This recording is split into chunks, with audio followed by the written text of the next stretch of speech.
Se Sira organiza a orientação governo nem agora também, Sira orienta a seleção dia, concentra fatigida e tá target medalha mais tolo e a banco. Fulan Abril, Ministério de Juventude e Desporto, Arte e Cultura, se a preparação para atleta nacional, Sira neve se compete e a SEA Games e a Tinan Riunru a Ronulu Racing Lima e a Tailândia.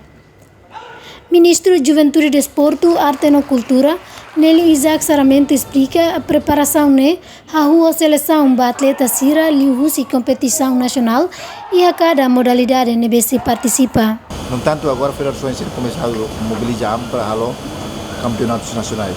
Itaú e Fular Abril tem que terminar o campeonato nacional, começa em fevereiro, abril, para depois seleção nacional e tá concentra esse fato ainda para a preparação seguinte.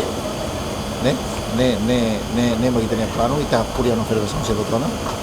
E eu espero que até Fular Abril nilaran, até tá sendo seleção na base games todo naran o treinador naran tá moto nos ministérios para já concentra se aí fato se prepara durante começa o Fular março, abril, balar se toia dezembro para ser berangkat balik na banco.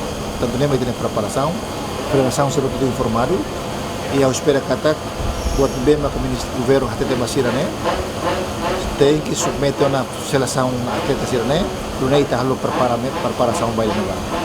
A seleção nacional os formulários na escolha vai a participação e a SEA Games se concentra em fazer training center, acompanhamento rohahan, acompanhamento mos médico sira quando vai ser minha performance, ser minha capacidade, ser minha físico, eu nem vai participar e a SEA Games dia pelo menos pela prestação dia Mesmo em Jeddah, será o catene modalidade de desporto saída mas se participa, mas bem parte em Jeddah informa a possibilidade de modalidade neve se participa, mas atletismo, o karate, taekwondo, boxe no vôlei. O governo nian atletik, taekwondo, boxing, karate, vôlei merece a tuba SEA Games.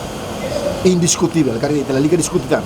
Sira maka prioridade na a tuba jogia SEA Games.